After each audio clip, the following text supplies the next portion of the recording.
this is actually the third Africa League's webinar, which is part of the webinar series that we have been holding since January, since the beginning of the year, focusing on this topic, innovation and development as a field of study in Africa. This is what we have been discussing. The first webinar was a bit broad.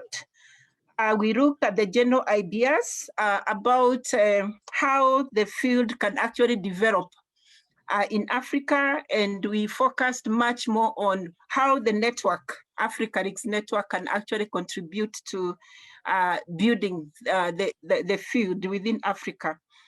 We had two speakers, Professor Rudval and Dr. Bitrina Diamet, and they helped us to have a conversation on how can we progress on the topic within Africa. The second webinar was an extension of the first conversation, the first webinar. We focused on the future of the innovation and development field, but we paid attention to what the participants, understand about this particular topic, and their perspectives about what are the priorities for the future. What should Africa actually focus on in terms of priorities in this particular topic? In terms of capacity building, in terms of research, what should be the priorities? We do have quite a good report on this, and we should be able to share this very soon. This particular webinar is actually extending that conversation, but focusing on specifically on pedagogy, theory, and history in relation to knowledge and innovation.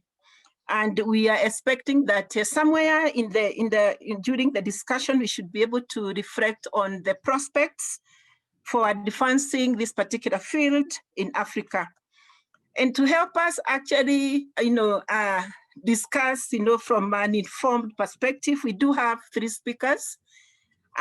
We do have Professor, let me use allow me, Rasgan, to use Professor Maharaj. You deserve that title. Let me use it. We do have Professor Maharaj, and I call him Rasgan, to help us in in discussing this topic. He's going to take the first 30 minutes to share with us his thoughts about the topic. I think you will all agree with me that he is very familiar with the topic, and we are going to learn a lot from him. Actually, myself, every time I listen to him, I learn so much, particularly because he's very, very thorough, and he looks at all the perspectives. He's not rigid. So I really like the way he approaches the innovation and development topic. So I am very, very confident it's going to help us to engage appropriately. We do have two discussants, again, very knowledgeable in this particular topic. Anne Asi from Nairobi, University of Nairobi, and Dr. Abudun. These two are actually very faithful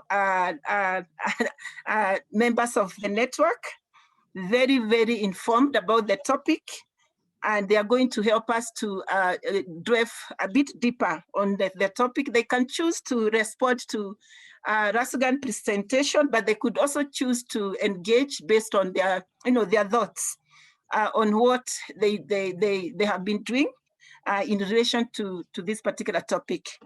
I did not want to talk about their profiles. All of you have engaged with those profiles in the advert. I cannot do justice because they do have very rich profiles. So I would request you to go to the advert and actually see the kind of speakers we are having today so that we don't waste a lot of time. Finally, I would want to say that, yes, as much as we are going to engage, it's factual. We have to live with this. But as a network, we always engage, in a very open way, freely. We want to have fun, in addition to learning. So engage on the side chat, give your comments freely.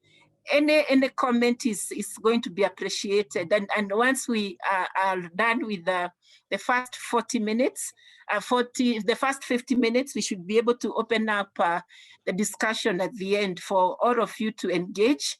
And then the rules, you know the rules, but I have to remind you, keep your mics. Please keep your mics muted because we want to communicate. I know some of you have to probably at some point switch off your videos because of the connection, like mine. It's already telling me that your connection is poor. So you're free to switch off your video at some point whenever you feel like doing it. So we very much appreciate that you are able to follow the rules so that we can have a very rich conversation.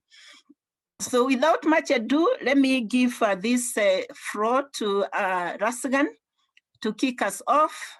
And let me just say this, Rasgan and Anne and Abdion, we are very much appreciate you for your acceptance to actually engage in this conversation within the network, within this platform. So really, we appreciate your time to prepare and all that and to engage. Thank you so much. We don't take that for granted. So welcome. The next 30 minutes are yours. And I do have my colleagues from the Secretariat, Magreda, Rebecca, they're all going to help us to respond to your questions as they come in. So welcome, everybody. And Rasgan, go ahead. Thank you. Excellent. Thank you very much, Anne. And I hope you don't mind. I went a bit early to switch my mic on, so I hope I haven't broken the discipline too much. Yes. No, go ahead. You're not the speaker. Thank you very much. Yeah.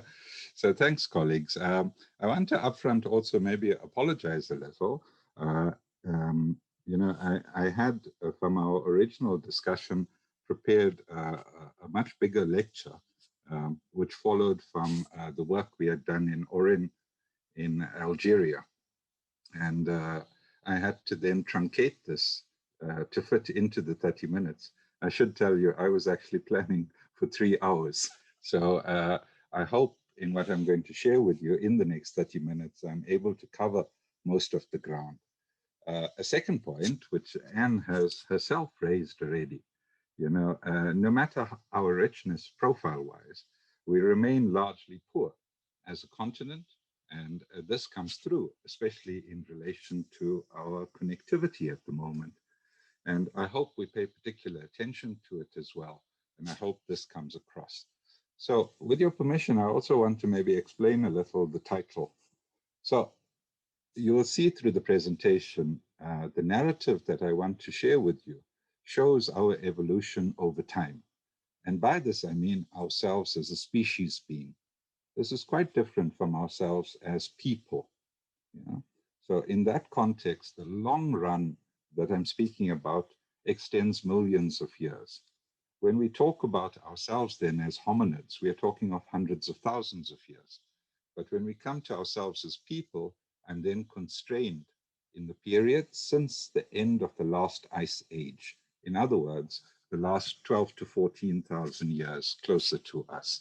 And that's what I hope to also cover with you in this short time period. So I hope you also have a sense. It's going to be quite a gallop in terms of us moving pretty fast through lots of material. But as Anne has mentioned, it is a community engagement. So towards that end, I don't think that we needed to finalize even our conversations. And I hope this then helps our work going forward. So I've organized the talk then just in these few sections. I'm going to do this as an introduction now, and then largely spend at least a third of the time dealing with how the world systems surround us, and within that, how it is that Africa remains marginalized. And you'd already note, I'm sorry, Anne, can I just check with you? Or anyone that's watching, can you see the slides? Is it fine? Yes, we can see. Excellent. All right, great. Go ahead. Thanks, Sam. So you would note on that graphic from howmuch.net and this is from the end of last year, looking at the 2019 contributions to gross domestic product in the world economy, that there are only 3 little purple blocks. And that gives us the total of what 1.4 billion people are contributing to world systems in terms of the economy as it's currently defined and in operation. It's a significantly small portion, colleagues, and I think we had best pay particular attention to it. You'll see on that list the largest contribution that's being made, at least in 2019, was first Nigeria at 0.51%. That was almost 450 billion US dollars. Then it was South Africa at 350 billion US, which was 0.4%, and then Egypt at 0.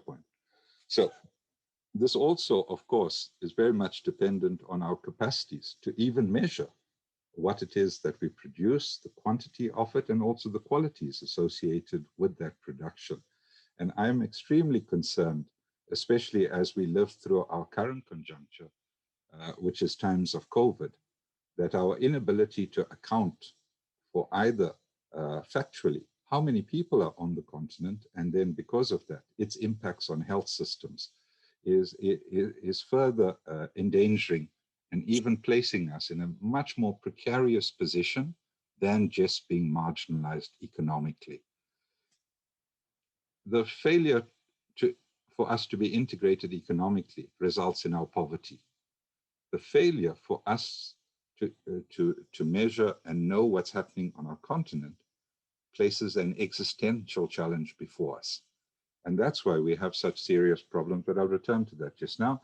And I then want to get to some contemporary research challenges through which I want to conclude the talk. So I want to make this bold point, and I encourage colleagues to also have a look at this. This is new research published out of the investments done in South Africa into paleontology, and an amazing statement that opens this article in Nature at present. And that is, the archaeological record of Africa provides the earliest evidence of the emergence of complex, symbolic, technological behaviors that characterize our species. This is an extremely important point, yeah, and it speaks to our origins. So where have we gone with this complex, symbolic, and technological behaviors? Well, you see the picture. I'm not so sure whether you see it as left or right on your screen, but it's sourced from NASA, and it was published yesterday. And that's a robot taking a picture of itself together with a new device that hopefully will take helicopter-style pictures of the surface of Mars. It's another planet, people. So while we have the prowess to send vehicles to another planet, for that vehicle itself, without human beings being present, for it to deploy a further technological artifact, and then take a picture and send it back to us. I hope you can see that by way of contrast with the graphic presented next to it from Our World in Data, also from yesterday. And that is the number of vaccine doses that have been administered per 100 population. You'll notice in that Africa as a continent is extremely pale. And the paleness is an indication of our shift towards 0 people being vaccinated. And you'd see by contrast the huge difference with countries with much more developed economies. And therein lies the crux of our challenge in terms of knowledge and development. If we were to wait for this evolutionary catch-up in terms of all paying lip service to the processes and protocols by which we can achieve an equivalent standard of living, colleagues, as the data before us shows, our continent will be dead. So from that harshness, and if we look across time, as I had mentioned earlier, we see there is a direct correlation in terms of our expansion as population size with our prowess. In other words, as our capacity to understand the world, for us to translate our understanding of the world into capabilities through which we could manipulate the world, afforded us a massive possibility of a population increase. And there's some aspects of it described in the slide itself. Yeah. But at the same time, as us achieving such phenomenal demographic growth, we have also incurred particular ecological damage, and that's also what surrounds us presently. So if we look at then the size of the population since the end of the last ice age, we'd see that approximately 10,000 years before the Common Era, the human population was about 4 million. That's an estimate. I mean, no one was there taking a census at the time.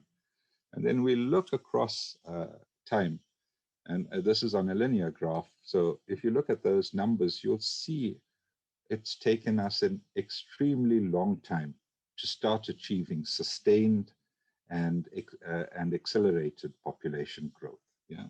And that population growth has also not gone unhindered, but you'll see how once we went over 1 billion people 2 centuries ago, yeah, how we have continuously been increasing the pace at which the next billion is added to the population. So that's an important point, and I hope our colleagues keep this in mind. Well, we can look at the same data, but now using a log scale. And here again, you can start noticing these changes. It's been in a much more recent past that we've experienced the massive population growth. So from the Milken Institute and work done by Robert Fogel at the University of Chicago, there are also a way in which we can correlate our technological capabilities, capacities, and innovation in terms of what we've produced and then deployed into the society, the economy, and the political systems that we have ourselves generated, things that have helped facilitate our increased population growth. And you'll see lots of things that I'm sure all of you are very familiar with. The notes around penicillin, for example, plays a very significant role, as well as a range of other aspects. But all of these, the products of our global knowledge commons, are not evenly distributed, and hence the contradictions and crises that we continuously face. A large part of this is because of the uneven distribution. It's not that we don't know how to do things. It's we know how to do things, but that know-how is concentrated in particular places. And over time, we've put in place regulatory and administrative institutions that then oversee diffusion and access to that knowledge itself. But then the idea about innovation systems, and I raised this also having participated in an excellent series by Globelix around celebrating the anniversary of Chris Freeman. And in that, we looked very much at a sort of 20th century history of from mid-20th century, the history of innovation systems. But I wanted to remind colleagues, as I did in Algeria as well, that the idea around innovation, while of course it's reframed very particularly, and I'll be dealing with some of those as we move along, it has a long history. And by this, I don't mean just in terms of how people commonly refer to the phenomena around us, but even in writing, in other words, in the literature itself.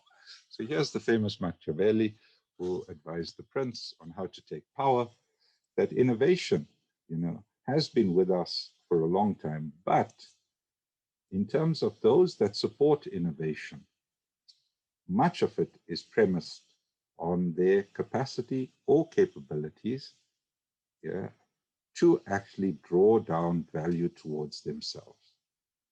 In other words, the notion around self-interest does play a very particular part in whether innovation is widely distributed or constrained. So our population then, from starting off very small, you saw the graphics around it. If we look at then the spread, it's quite clear as we get to the 21st century that we occupy the whole planet at the moment. We did not originally, but we did. We do now.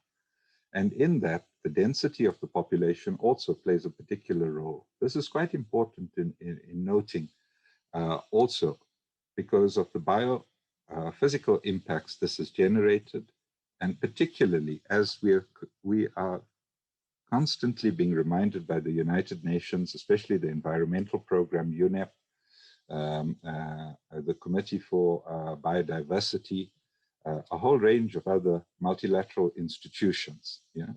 We are overseeing a sixth mass extinction that's taking place during our lifetimes. And this in itself is also contributing to our own precarity by unleashing a whole range of, as we are now facing, viral vectors that are zoonotic in origin, in other words, jumping species. Africa's marginalization is also something that's not permanent. In other words, there's a dynamic around it. And if you look at this, this is drawn from Angus Madison's work. I'm sure colleagues are quite familiar with this. Again, these are estimates based on looking at data over time and applying statistical methods to generate estimates from the year one to our current period. These are published, colleagues, in 2 volumes by the OECD, and I really encourage you, if you're interested, to look at this in more detail. But a key part here, and that it's important to note, it is when is Africa's contribution to world systems reduced? And I don't think that it's innocent or delinked from the emergence of world systems. You'd see this as colonialism expanded and more of the world got incorporated into a system based on value production, largely premised on Western Europe and subsequently in North America. You know, the rest of the world was forced to accommodate these. You'll see from 1820, the rise of USA and its particular dominance. If colleagues remember that first graphic, how much we produce in the world systems, that allows the USA to be the hegemonic and most advanced developed capitalist economy in the contemporary times. This just gives you a sense, again, it's the same data, but drawn out in a line graph to show you the dynamics, and things have changed. And on this, you can also start identifying the times at which these changes take place. Here's a nice graphic using the World Bank data, looking much closer to us, that this dynamic is continuing. We do not have an end state. And it's quite important that we recognize this. History is not ended. We are still making history. And in this, we should not accept the marginalization of Africa as a permanent feature. It's up to us as scholars operating on the continent. We Africans need to change the situation. The others are not waiting for us. They are busy themselves competing on such rank tables, but we don't feature on it. Also significant is that those countries that have achieved high incomes per capita that constitute the Organization for Economic Cooperation and Development, their contribution to world systems is diminishing. And I'll return to this point because the fastest growing economies largely in the world at the present is in Africa. But I would question whether qualitatively we match those quantitative increases by making systems that work for us as opposed to fitting us in a subordinate position relative to the current hegemonic economies. Also, something that I think is quite critical that we pay much more attention to, and this again plays up the notion around quality of growth. So while we all enjoy collective progress, what that collective progress means in different places has very particular effects materially. So in this graphic, I just wanted to point out, you'd see every country listed in negative terms. Who has the highest death rate for children under the age 5? This is from 2017. It's a country from our continent, Somalia. Which has the lowest life expectancy at birth? It's Sierra Leone. Which country has the least amount of 50% of its population receiving schooling? It's Burkina Faso. Which country expects the least amount of schooling for children from school entrance? South Sudan. That's a very new country as well.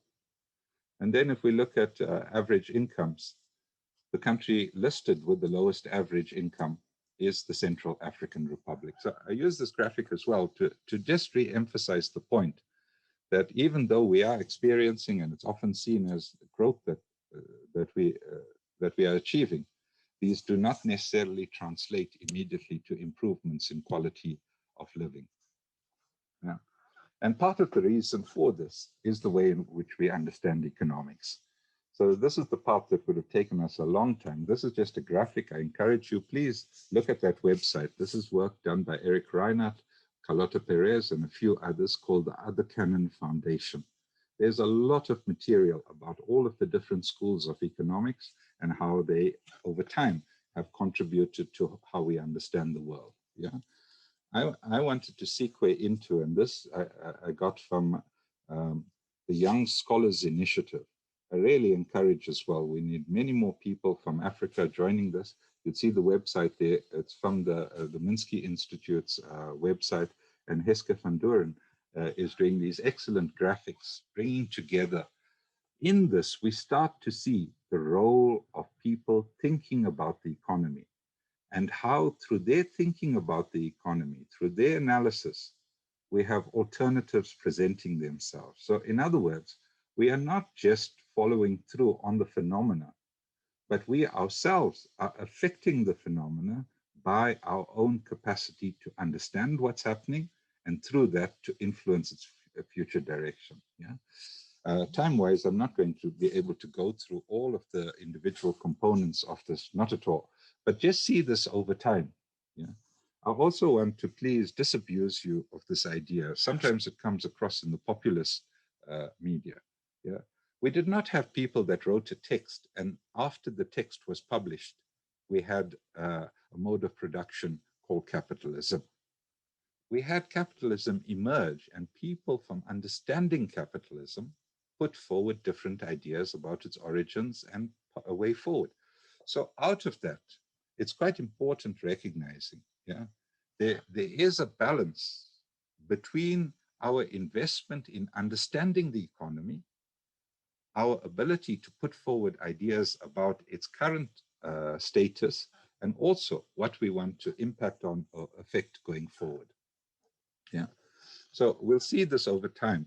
And over time, we'll start to see more familiar figures. So in terms of the major events, from a recession, Industrial Revolution, World War I, Great Depression, World War II, and then the setting up of Bretton Woods institutions and all of the regulatory multilateral framings.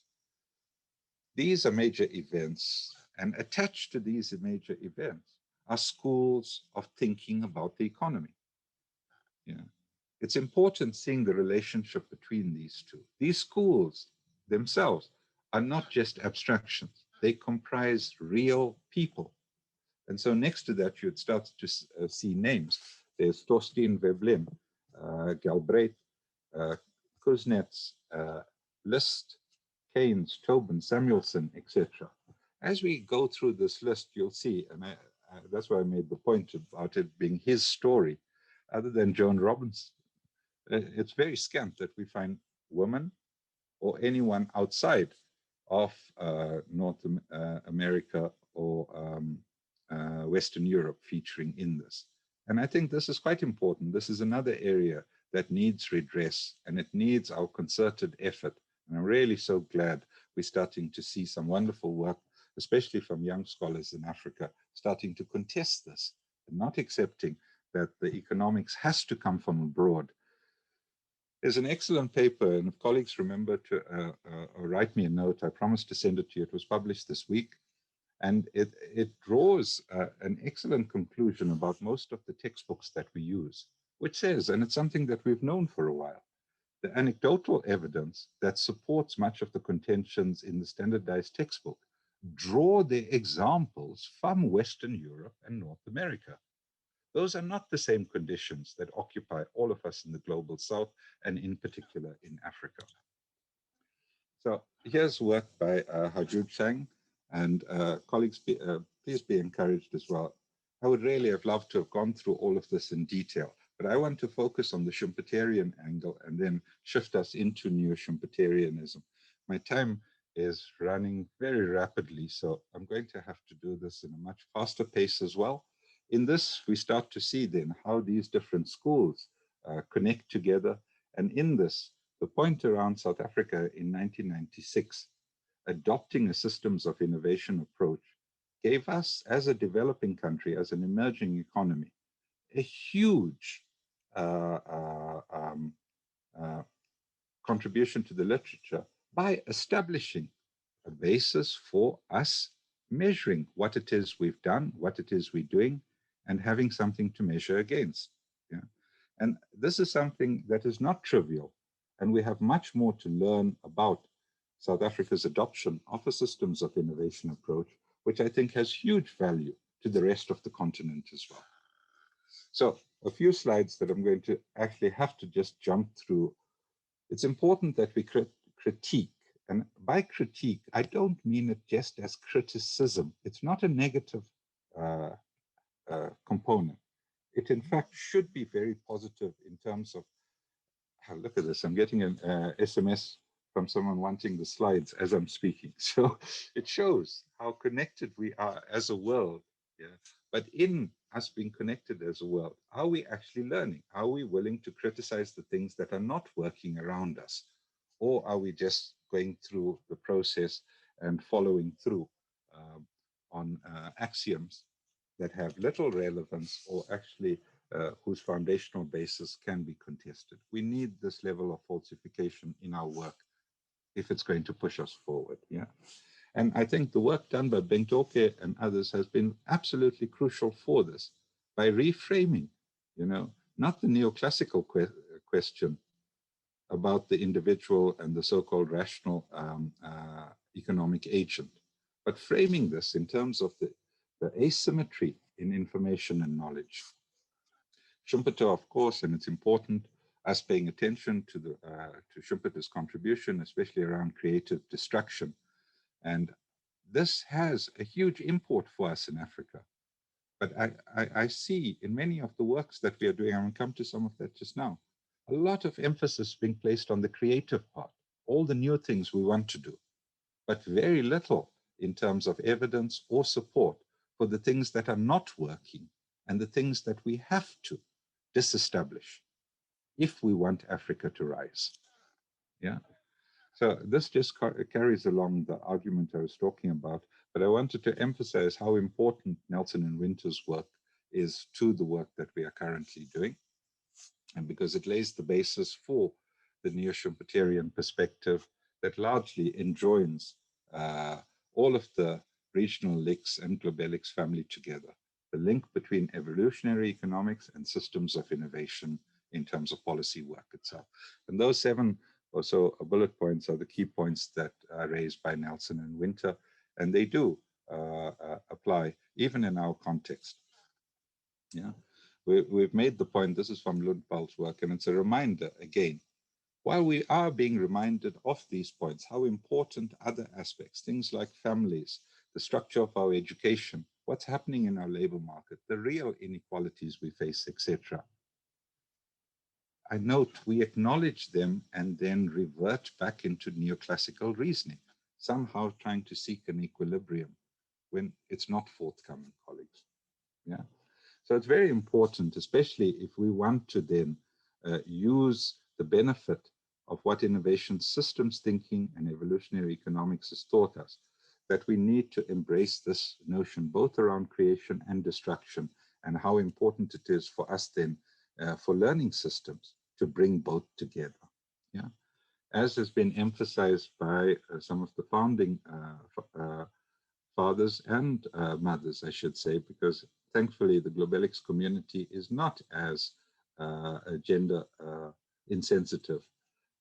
So we do have a wider contribution from women scholars as well. But very importantly, recognizing these core elements in terms of evolution as a process of self-transformation, and why it is important then for us to see what's taking place. A point I'm not going to get a chance to talk about, but I hope it maybe comes up in discussion, is the difference then as a consequence of these analysis that we conduct using evolutionary economics. It has a differential impact then on the policy framing that we take forward. Science policy is not the same as technology policy, and neither of those two equal innovation policy. But somehow I worry, and it's just, especially when politicians speak, these three terms are used interchangeably as if they substitute equivalently between each of these areas. Yeah, and because of that, its implications in the broader economic transformation also becomes visible to us. Yeah, I really want us to emphasize this point. Walden Bello, an MP, professor of sociology and progressive, that enjoins us to the generations of Samir Amin, Issa Sivji, a whole range of Walter Rodneys, etc. Very important that it's not just the quanta of growth that we seek. And I've even heard this over time in the lecture series around Globelics, people wanting growth, and one can understand why. But in many instances, growth is taking place. The products of the growth, however, remain unequally distributed. Part of the reason is the investment side, and finance plays a very big part in this. As you'd see, this is from USIS's UNESCO Innovation Survey database, UIS, and translated by How Much into this really nice looking graphic, which continues along the theme of Africa's marginalization. I promise you, colleagues, when you start looking for the 55 countries that constitute our continent, they are not in large script. They are on the margins and in decreasing quantities. So let's look at this then in terms of the update that was suggested because of the effect of COVID. You'll see even where Africa was moving up, we've largely stagnated as a consequence of COVID, and we should, based on these projections, and remember this data was not done for Africa's purpose, but shows us relative to the other territories, we will remain at 0.9% in terms of GERD, whereas our actual expenditure is decreasing. So we see that in terms of shifting from 21 down to 19 billion. Yeah. Maybe seeing that again, if we see the relationship between researchers per million population and R&D as a percentage of GDP, the GERD marker, you'd see all of the territories listed in Middle East and Africa. We are all heading towards the 0.00% quadrant of the graph. Yeah. And we need to effect that. So I'm reaching towards the end. I'm sorry, Anne, I've gone beyond time already. I just picked up these graphics just to give you a sense in terms of how scholars from Africa versus non-scholars of Africa writing about Africa. What are the themes that they've picked up on? And I used our colleagues in Oxford through the Center for the Study of the African Economy, just looking at this. So in 2013, you'd see the difference between what it is that African scholars writing from Africa about their conditions were concentrated on, largely poverty, agriculture, labor, growth, right up to fiscal policy and infrastructure. That was the main emphasis. But then what is it that the non-Africans were writing about the African economy? Well, from monetary policy and firms right through to household decision-making. Interesting contrast. Look at the papers that were accepted, the conference papers, and you'd see that come across much stronger again. Scholars, African scholars writing emphasize issues of labor, questions of the enterprises itself, and those challenges, whereas non-Africans writing, the largest topic that was raised at that conference in 2013 was migration. Yeah. Fast forward to 2021, and we'd see 100 papers were produced in the 2020 edition of the same conference. And this time they didn't give us a data table, but rather this device called a word graph that you'd see. And you're basically meant to see the size of the writing as an indication of how much of it featured in the conference. You'd see the strongest word that strikes out to you is evidence itself. So in Africa, it looks like we are spending a lot of time dealing with issues of evidence, but the question of whether that work that we're doing. So I want to rush into the conclusions, colleagues.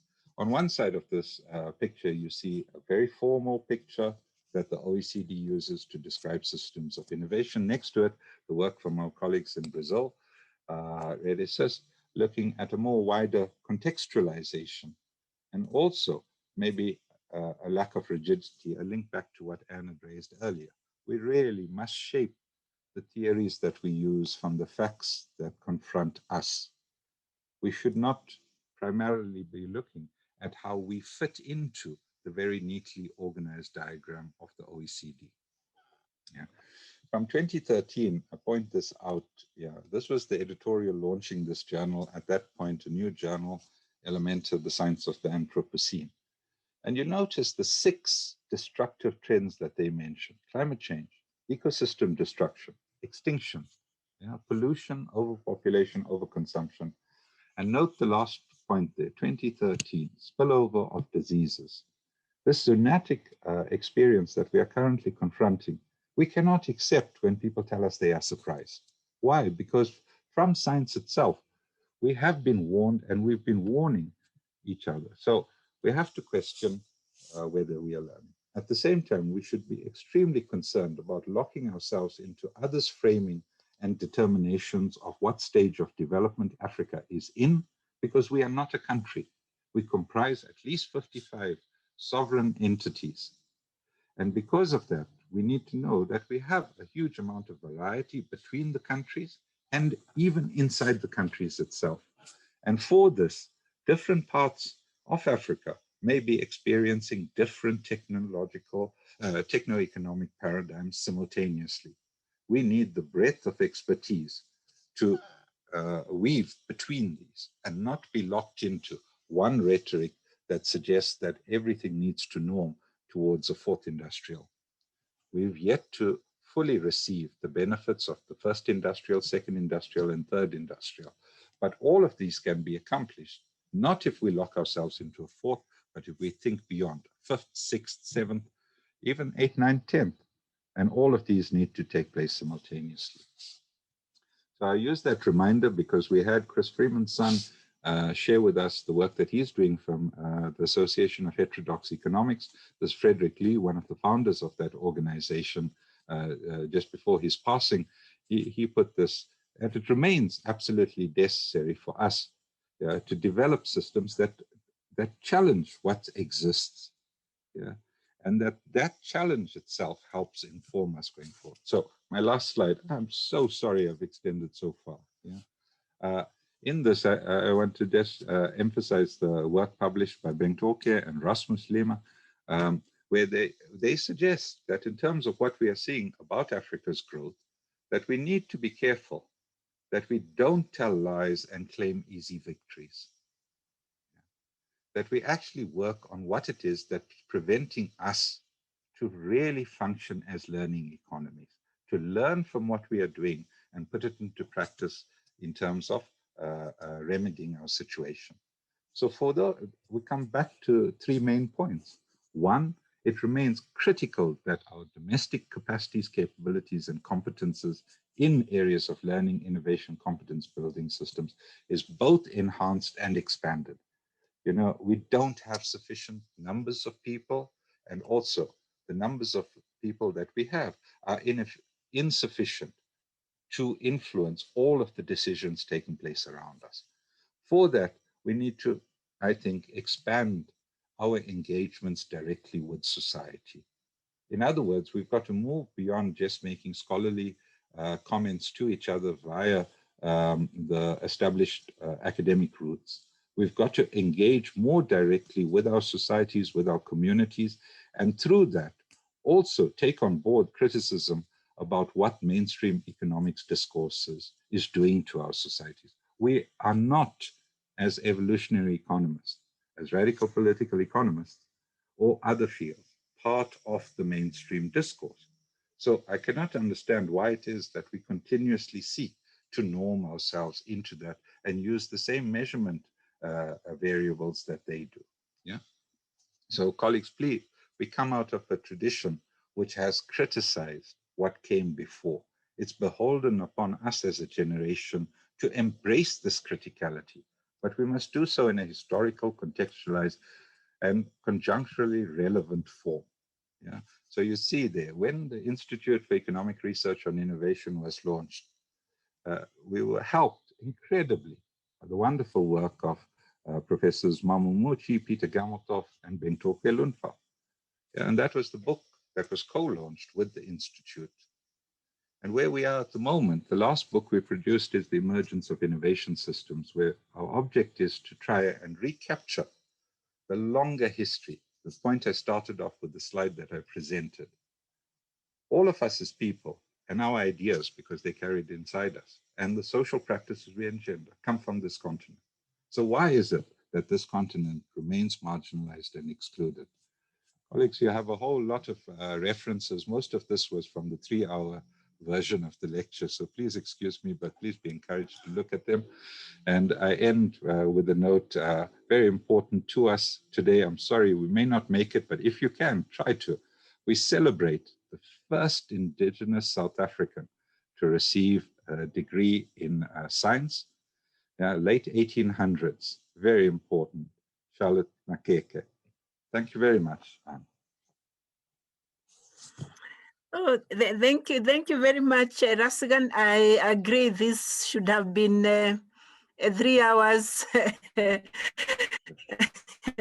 conversation and presentation, but we appreciate the summary, the way you have summarized, the conclusion. I think you captured things quite well by summarizing what you have shared. Really excellent presentation. Without much ado, I would like to invite Anne Essie. Are you there? Yes, I'm here. Yes, we want to invite. Thank you so much for joining and accepting to give some interventions based on the topic of today. Yes. So we'll give you 10 minutes and then we will invite Abudun after you so that we can open the whole thing to the plenary for discussion. You're welcome. Do you want to say something or you? No, I'm not presenting. 10 minutes, I will just talk and borrow from. Yeah, thank you so much, Prof, and thank you for your presentation. You've given us the cause and effect, tracing, the history, and you wrote about the idea of evolutionary and revolutionary, which has come out very clearly. So we have evolved. And then there's very first, we have to look at ways of coming out of our evolution. How are we moving in the right direction? So you've given us an idea that we could have done better, but there's the aspect of marginalization. Yeah. So there are some points at which we feel that there is marginalization, but there are some points at which I feel that as also we marginalize ourselves in Africa. I was just doing a random search today at our University of Nairobi and asking a few staff and students, can you define the word innovation? Out of the 20 I asked, only 2 could define the word innovation. So this is where we are starting for. Do we even understand innovation? How many people understand innovation? So we need to look at how do we engage people. You've talked of engagement and let's look at innovation from multidisciplinary perspective. Yeah. I was looking at today, Akon, one of the greatest musicians in America, he went to Uganda and he said that Africa is rich, it has the potential. Can we have this positivity among us ourselves when we talk of innovation? Can we think of that we can do better than what we are doing? So when I look at it, I look at, can we appreciate innovation from the historical perspective that we are not marginalized, but we are marginalizing ourselves? Can we get out of marginalization and move up? We have the potential. The few who are there, like Professor Rasjan, can bring the idea back to the people and try and see how do we put people back to the track so that we leave out the word marginalization and become better. Another way in which Africa is marginalized is maybe because of the culture. When you look at our culture, like for example, Kenya has 44 ethnic groups, yeah, 44, 45, yeah. Some cultures, people still don't even believe in holding the mobile phone. There are some places whereby the lady cannot even have her phone peacefully. Somebody will keep, where did you buy it? What are you using it for? Yeah. And these are the aspect of innovation. If you're still talking of somebody not holding a mobile phone and operating it well, then there's a problem. Then can we also talk of literacy rates in Africa? How literate are we? Can we really look at ourselves and see that what aspect of education are we giving to the people? Especially the innovators. If a con is coming and telling us that you are the powerhouse, and yet in Africa, we don't believe we are the powerhouse. We don't need a con all the way from America to come and tell us we are the powerhouse. We need Rasigan to help us identify this powerhouse in us. Yeah, we need to identify how are we doing? What are we doing? Then another thing you've talked about is the research in issues to do with innovation. I agree that every time we do research, we do something which can impact the society, we don't look at it in terms of innovation. But how many researchers are looking at the subject of innovation? How many journals do we have in innovation? Can we also try and see how can we also help one another? Can we have more journals and create awareness that you can research on these? And even at the university level, where my students cannot define innovation, maybe we can look at how do we now promote innovation at institutional level. I'm normally the one who normally have an issue with Anne Kagiri. Why can't we make innovation a compulsory subject in the university first year subject, whereby people can understand, because we have quite a number of young thinkers.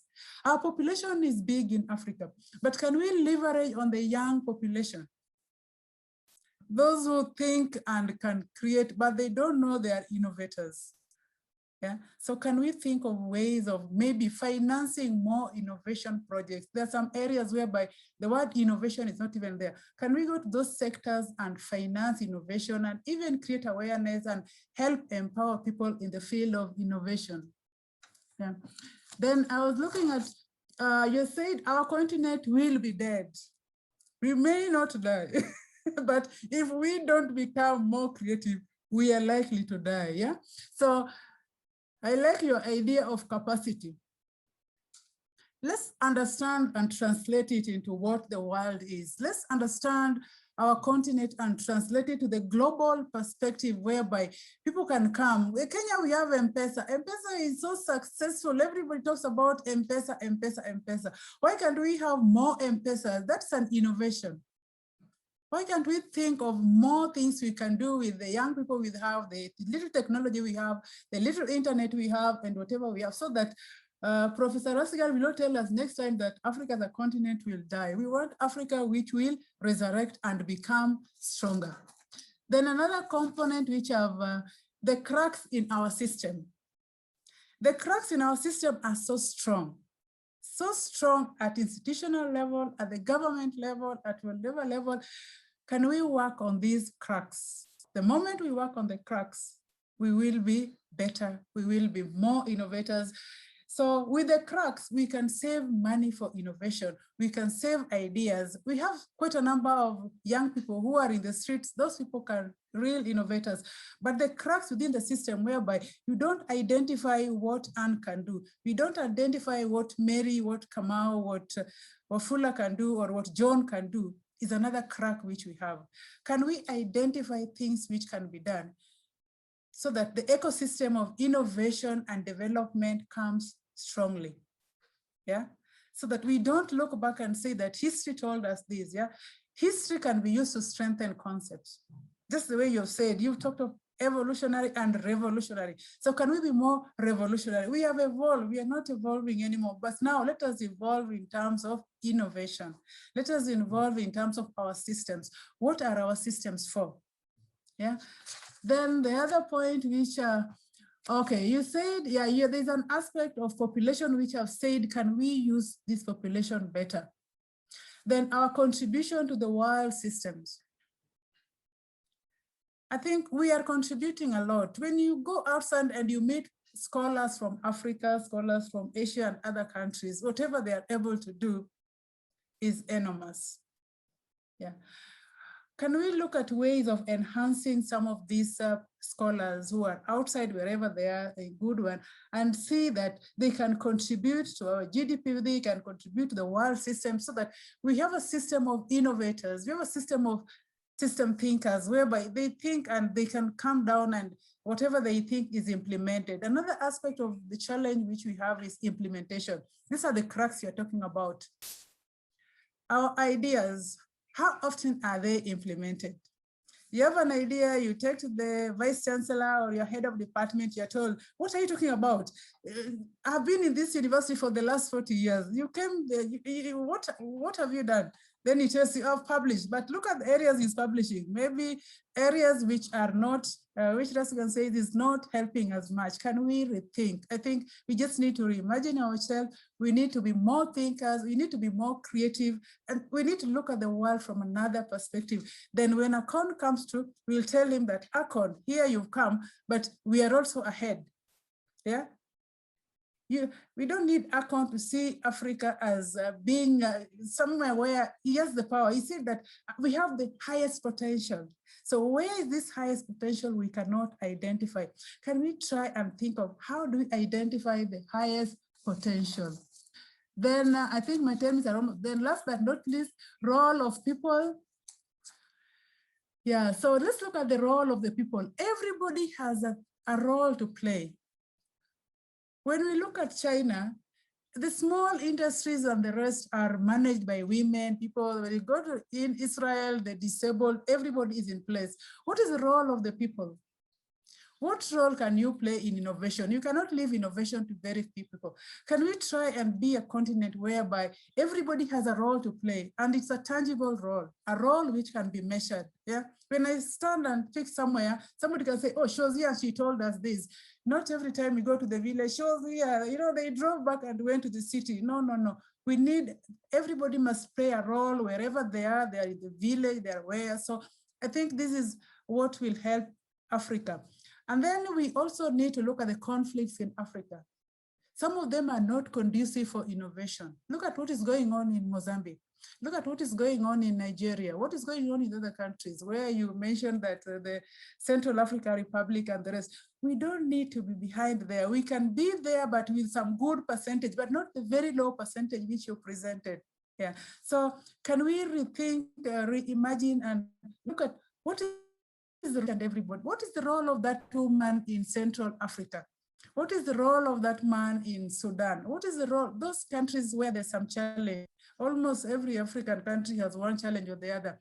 Can we leverage and strengthen on these challenges and become stronger? I think if we do that, I think we will be talking some better language and we will be embracing what you call criticality, with the historical and all that. We will, let's look at criticism and also leverage on that and make our life better through criticism. Yeah, let's build capacities, widen our scope. If you have a master's in another area, you can also have a master's in innovation. If you have a PhD in this, you can also move to another area. Let's widen our scope and see that we have the capacity, we have the thinking, we can rethink. History told us that you are here, you are marginalized, but marginalization also makes you stronger. You know, when you're poor, you try and live like a rich man. So can we also think of marginalization in innovation and make it our strength? Thank you. So, thank you, Anne. And unfortunately, we are virtual. We can only clap using emoji. but I think that was very rich, and we appreciate your open and candid contribution to what Rasigan, the issues Rasigan is raising, which is very, very productive and resourceful. Without much ado, Abdul, are you there?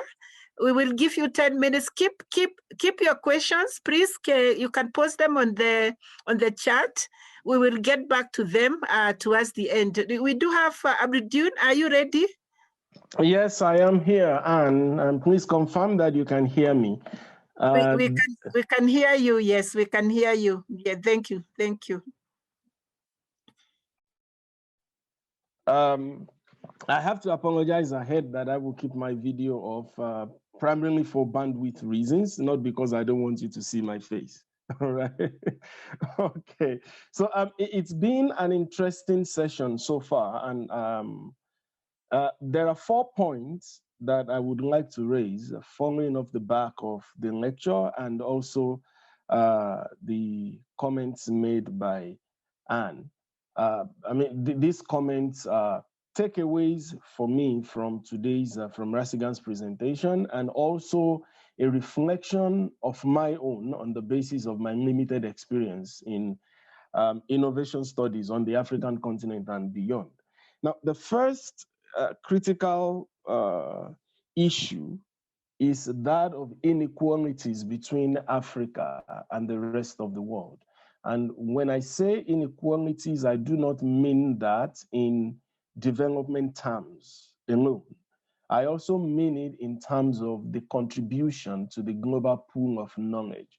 I mean, there's a huge body of literature that suggests that Africa's contribution to the global knowledge space is really, really small. The last estimate I saw said that all of Africa, 55 countries, approximately 1.4, 1.5 billion people, contributes just about 1 to 1.5% of the total scientific publications that are produced in the world.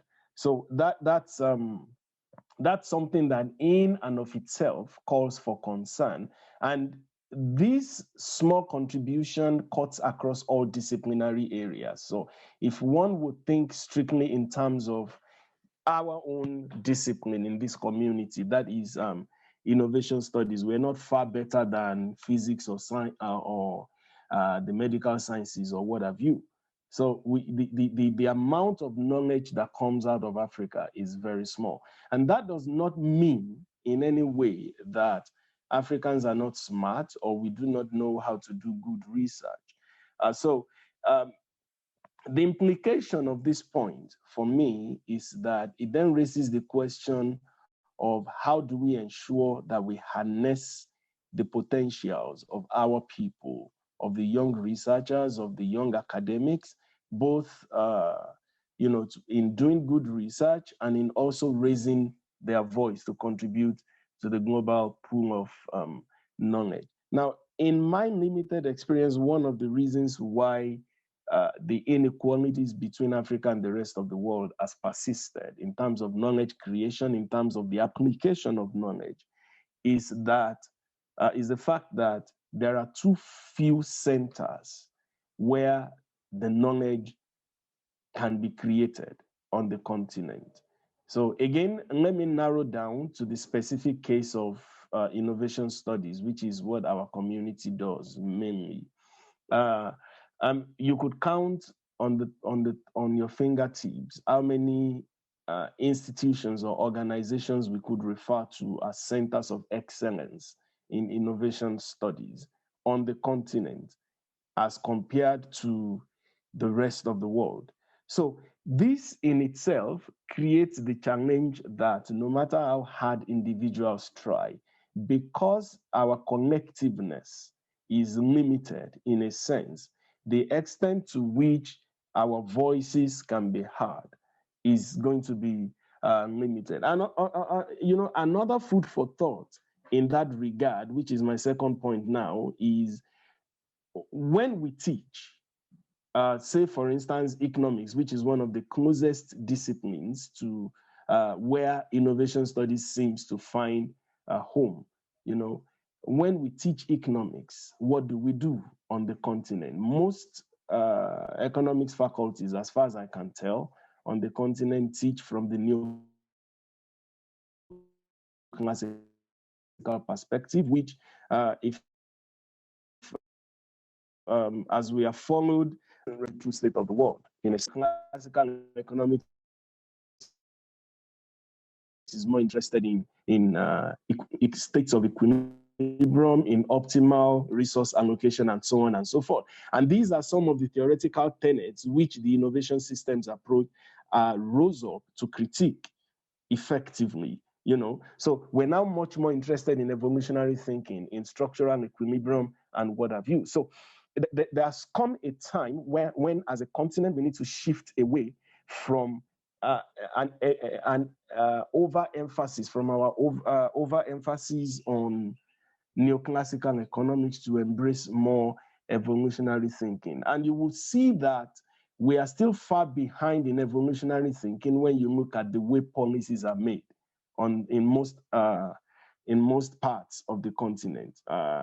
You know, for instance, there's a recent study by you know, a fairly young scholar in Africa who demonstrated that African countries do not coordinate well when it comes to policy making. And this is one of the things that arises out of neoclassical thinking. You know, there is a state of equilibrium where once one particular actor gets it right, every other actor is supposed to imitate whatever that actor has done right, as if it is the perfect solution without looking for what works for them. So he actually gave the case of South Africa, where whenever Botswana or Zimbabwe has introduced an industrial policy that seems to be successful, South Africa tends to copy the same. Now, what happens, if I may borrow the terminology of Kyung-mi, what happens when neighboring countries do that is that you have the adding up problem where these countries tend to compete in the same sectors, in the same export market. And the problem is that these countries, one may outcompete the other. In the export market, the winner will take all, but in the domestic market, inequalities, both in developmental terms, and also in capability terms, will persist. And that will create, you know, a long-term problem. Now, that leads me to my third point, which is also something that Rasigan emphasized quite well. It's the centrality of measurement.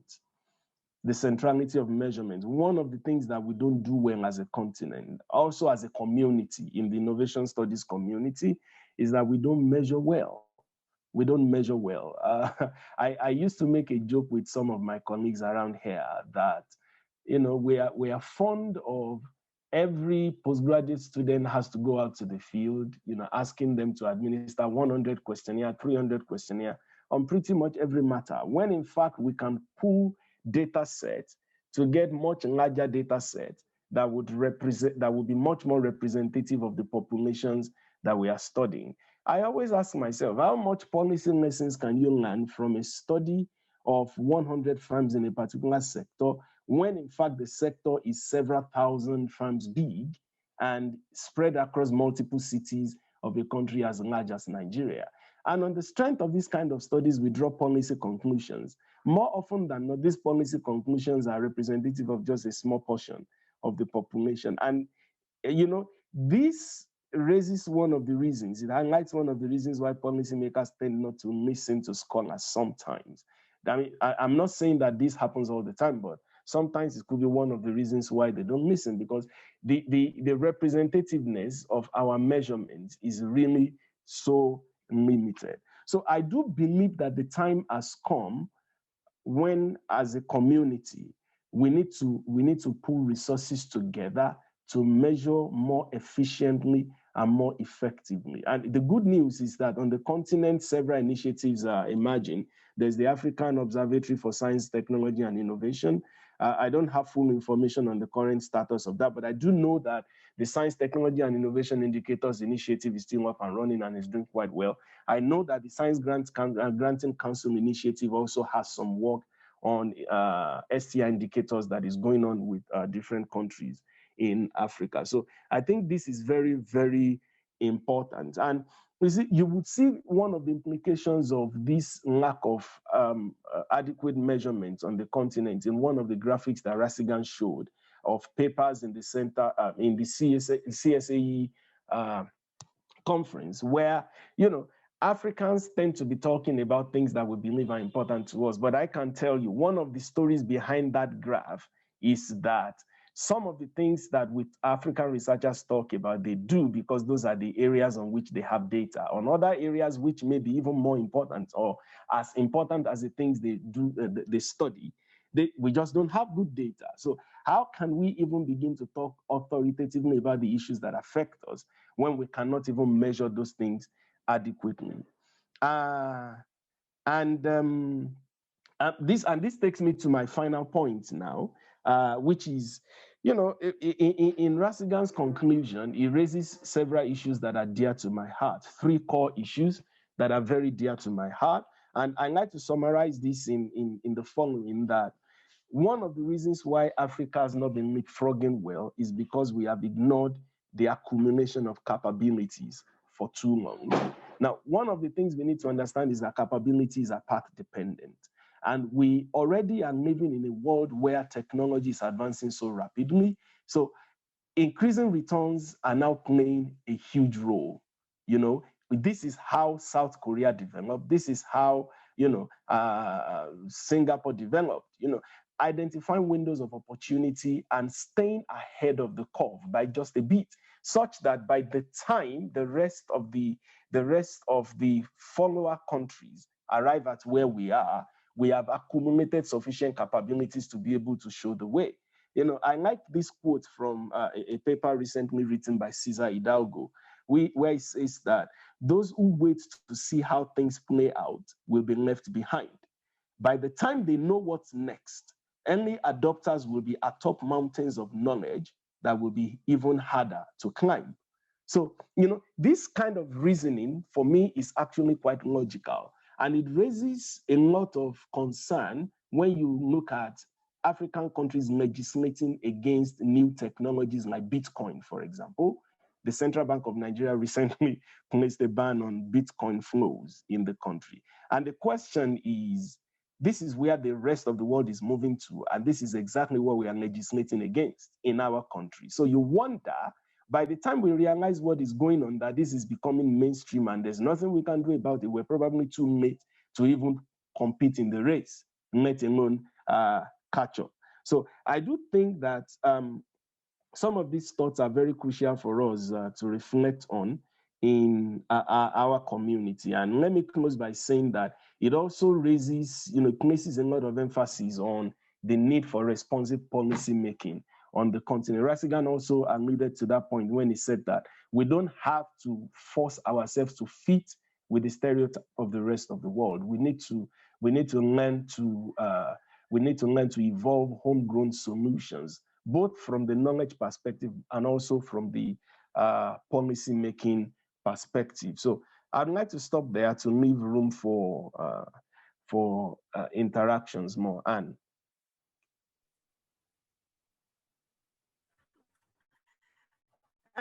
Thank you so much for, again, you know, very, very rich, you know, response to Rasigan's presentation.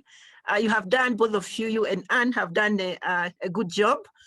And I cannot summarize because of time. I would have had a few, you know, points to summarize, but I want to give room to the audience to contribute to the conversation. We do have quite a number of questions that have been raised on the chat, and we may not have enough time to go through all of them, but we can pick randomly some of them. And I have seen one question which is on has been raised by Rebecca, and it is about the question about quality and access to data, which is critical. And she's arguing that the R&D data is not always reliable in many African countries, and she would to contribute in this particular point, because I think this is important to discuss. It's important for Africa. And especially if we are going to come up with quality data, quality evidence that would inform what would the topic of today. So should I give Rasigan some 1 minute to respond to this particular point on indicators and the quality of data, access to data, the R&D, the reference of R&D data? Rasigan, maybe 1 point. And you could also pick any other question on the chat that speaks to the same issue, on the issue of metrics, issues of methodology. And I think those are very critical issues that perhaps we can spend 1 or 2 minutes discussing. Over to you, Rasigan. Thanks very much, Anne. And really thanks as well to Anne and Abidun for the very important comments you've made. So picking up on the specific question, and I want to encourage our colleague Rebecca to also appreciate the fact it's not only the derivatives around R&D that pose challenges to us, the entire system of national accounts. So in other words, all our measurements have challenges in Africa. And sometimes when we overdetermine a particular aspect, it leads to a further degradation across the system. Remember, Rebecca, what I started by asking is, how many of us live on the continent? We are working on estimates. Why? Because 55 countries do not generate population data or demographics that's comparable. That's why we did the ASTI, the African Science, Technology and Innovation Indicators Initiative, was to try to encourage that we learn from each other as we put in practice. So I share with you, an immediate thing that came out of that. We were shocked that the country with the highest number of researchers per population was a very small West African country. I won't mention the name, And it was far in excess of much more advanced, mature capitalist economies on the continent. We were shocked at this number. But it was purely because the ones reading the data and answering the question were not trained in what the indicator was asking for. So you ended up with an entire population of peasant producers being placed in the category of agricultural researchers. And we know that is not true. So I raise that because we must come to grips. It's us ourselves. We are the Africans. We live in Africa. We can describe our own conditions, but not to conform to other people's measurements of us, that we try to fit ourselves neatly into those blocks. When our colleagues tell us this is the situation, we need to be able to make it correspond with our lived reality. So that's why, Anne, the bigger comments across what Anne, Asay, and Abion raised as well. I learned this recently around the question of Black Lives Matter. I've been trying to make sense of this. Being in a continent of us Black people, how can this be other than Black Lives Matter?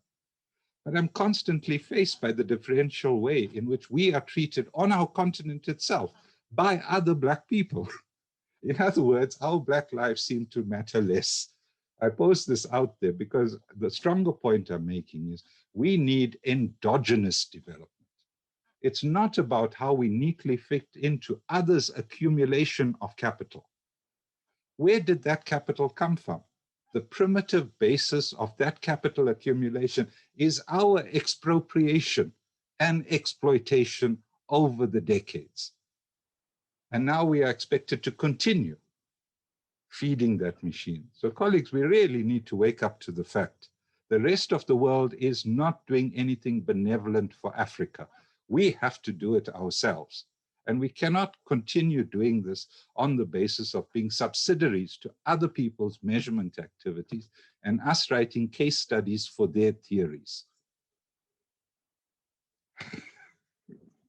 I think you are raising more questions and you are actually challenging us, which I think this is the essence of this particular conversation we are having.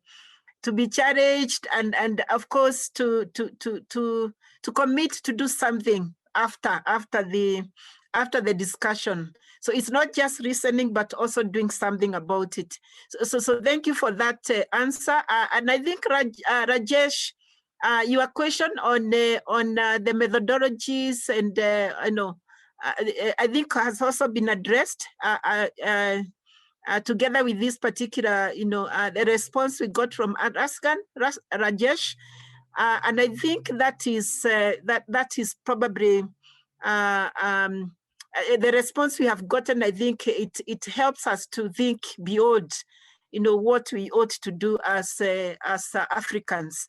I think I'll pick another question. Rajesh, you have quite a number of questions, and I don't know which one I should pick.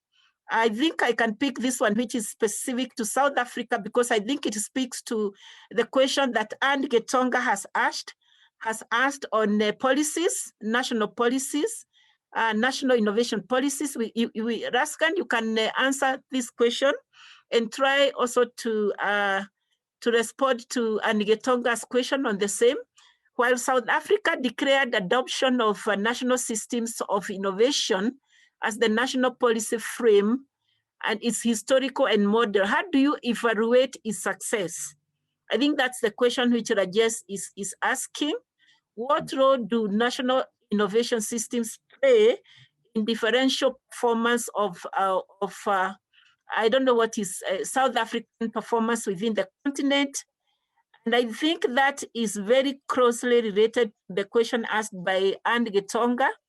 She's asking, the discussions and presentations such as this are very critical to contribute to innovation policy and innovation agenda. So the question from her is, what priority aspects should be identified in countries like Kenya that would inform a progressive and relevant national innovation policy? Rasgan, maybe you can respond to that briefly. Yeah. So it's going to be a very truncated response. And Rajesh also knows we've written and published a lot about the South African case, and it's available to people. So please be encouraged to look at it. I think there is a fundamental issue, and this is something I hope our colleagues across the continent also are able to see. In the original formulation of the system of innovation approach in South Africa, the outcome of applying the system was an improvement in the quality of life of the population of South Africans. Yeah, it was written, I'm sorry, colleagues, in a nationalistic form, but it was also written because we had just finally achieved national liberation, 1994. Most of the other countries in Africa have been liberated since the late 50s. South Africa only liberates itself in 1994, and hence that statement. However, over time, that quest for an improvement of quality of life has gone down a route which sees us rather looking at a proxy towards the quality of life, which is the improvement of business performance. And here is where we run into a challenge itself, because the objects become the expansion of the business sector, whereas the data that we have that comes from us measuring performance in the system shows us an decreased appetite for investments in R&D from the private sector. In other words, the public sector is contributing the largest, yet what we keep saying is we want to improve private sector performance. So colleagues, this is a contradiction, and we need to engage about it. If we do not find private sector supporters, why do we keep using the rhetoric? Why don't we get on with what is in the public good, what is available to us in terms of the resources, and use that? We can always, and that's why I responded to Rajesh about the NSIs and whether we need autonomous ones. No, we need cooperative NSIs across Africa, Lesotho, a very small enclave economy inside South Africa, has its own system of innovation. We need to be respectful of that and see how we can work together with them, together with Eswatini, with Zimbabwe, with Mozambique, with Namibia, Botswana, etc., in our local community.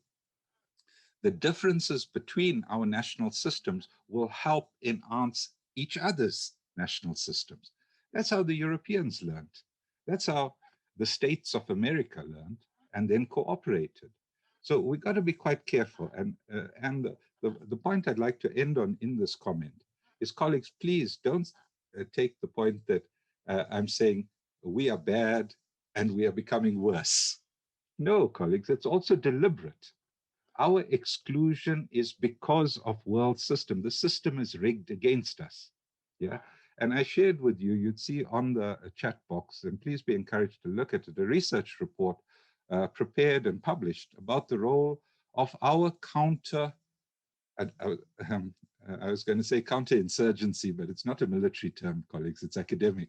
Yeah. The counter to us is the African Economic Research Community, which does the teaching and praxis of neoclassical economics, and they've been phenomenally successful. We need to monitor that and look at how we complement it in terms of size and scale. At the moment, we're too small relative to the weight of AERC and its way of influencing all of the policy instruments, whether it's multilateral across the continent, in other words, Pan-African, or sub-regional, or even worse still, at national level. So colleagues, we have a big task ahead of us, but under such excellent custodianship of Africa Leaks, I really think it's possible, but we need to have the appetite to want to do it, colleagues. We can't want to be slaves and then expect somehow we'll be liberated.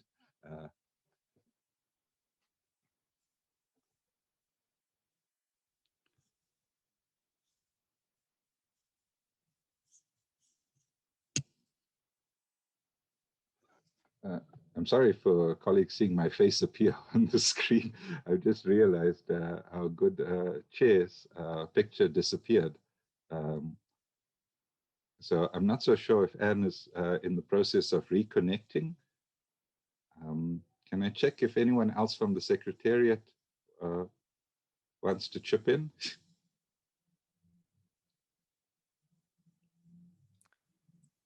Sure, Rasigan, this is Margaret. Hi. I'll try to save you out. Thank you. No.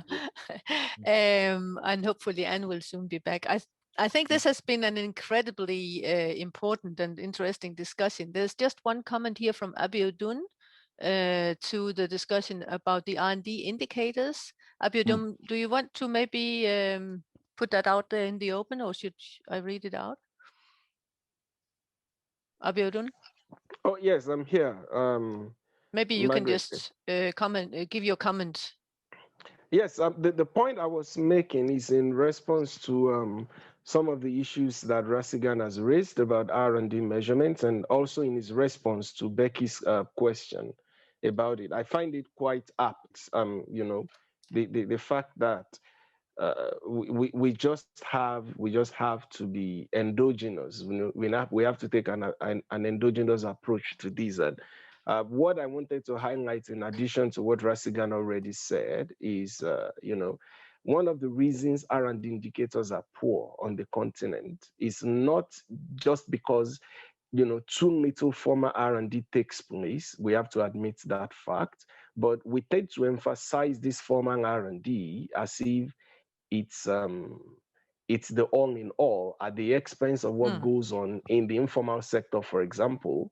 And this is the reason why I find the work being done by the Science Granting Council Initiative, in which I know that Becky is involved. And, you know, there's also some work we're doing at NACITEM and at CEST in South Africa on measuring innovation in the informal sector. So we do hope that this will, you know, form the core of a conversation moving forward on how to measure innovation a bit better on the continent. And this is a very specific thing. That's not to say that it answers all the questions about poor data quality on the continent, but I think it's a good place to start.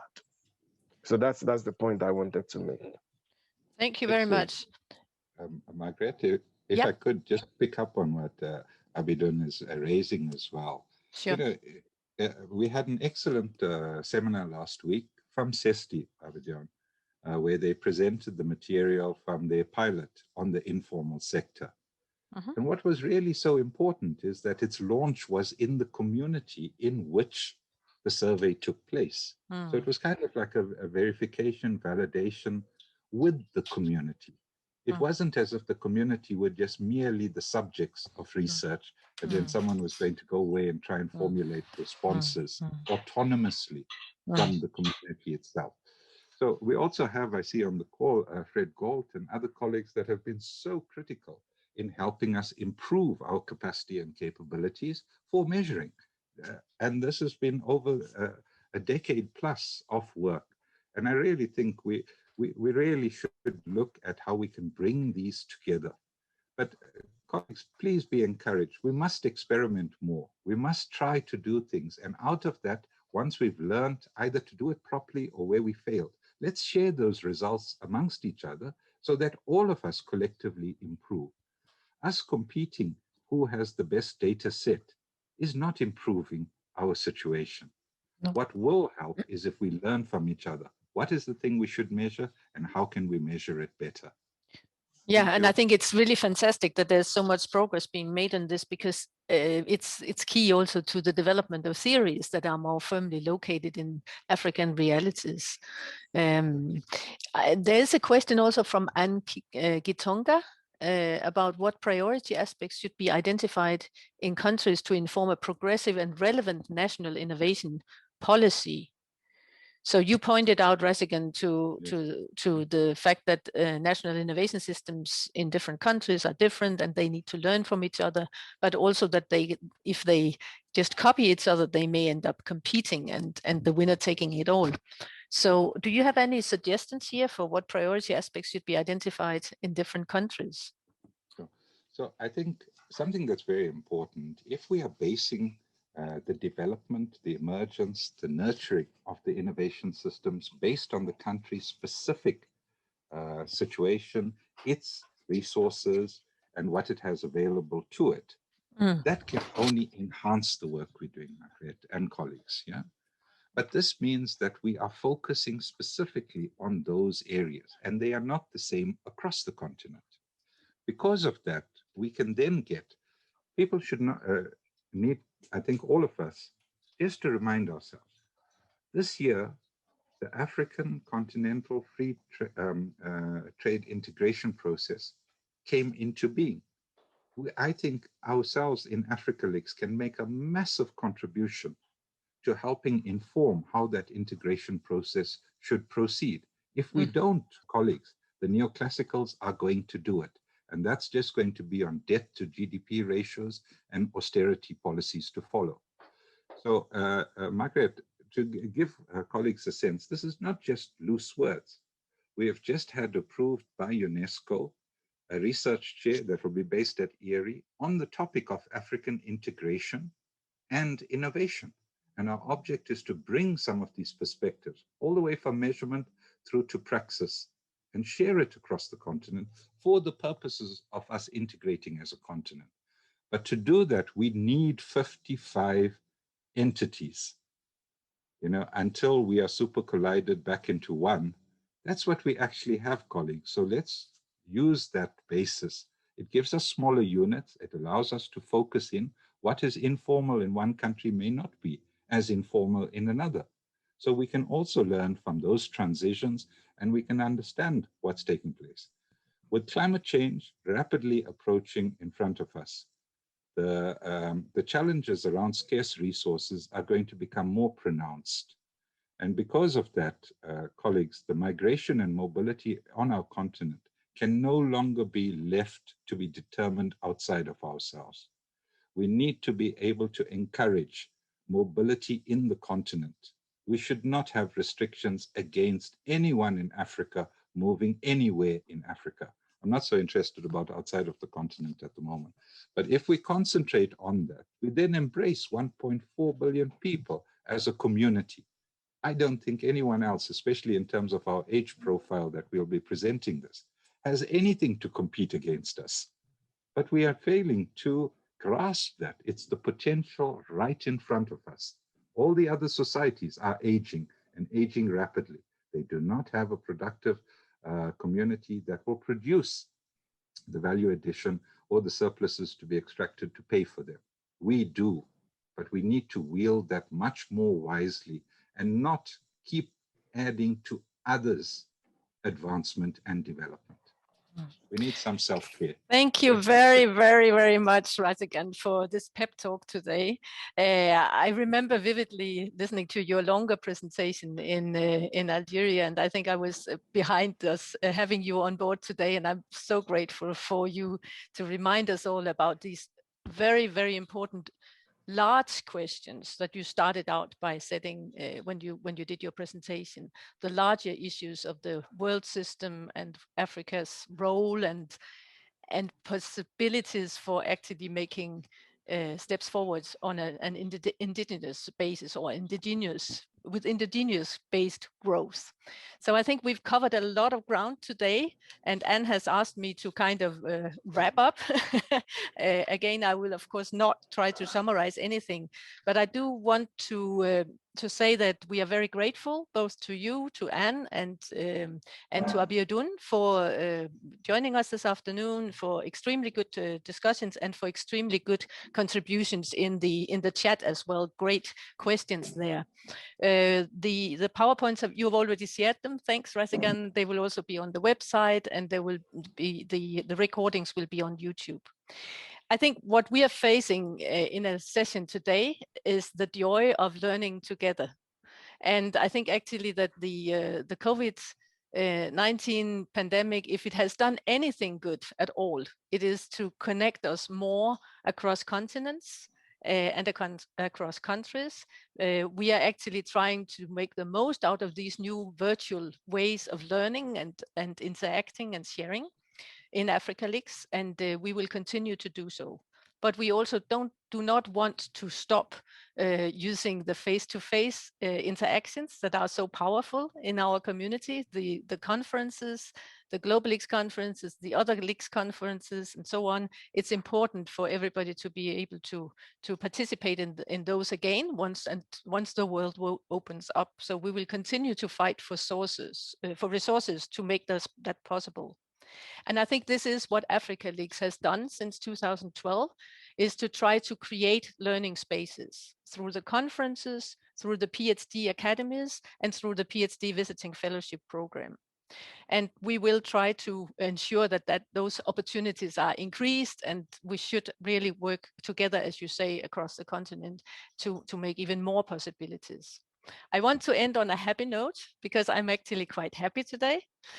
Today we have 3 out of 5 visiting fellows have managed to come to Denmark on the visiting fellowship program. So we are very excited about that. The world is not opening up in general, but at least we managed to get them here, and they will now start their engagements and so on. And I think the most important thing is actually for them to build up this bond that they are making, like many of the other visiting fellows that are on board today. They are building strong relations for the future by being together for a longer period.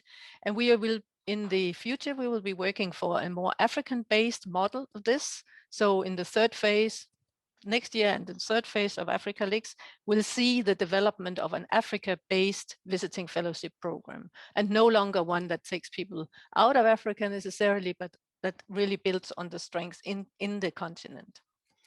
Yeah. And I think on that note, I would like to thank everybody for joining us today and for staying around for such a long period. I think we are a little bit behind time, but not too much. Thank you very much, everybody. Bye-bye, and take care.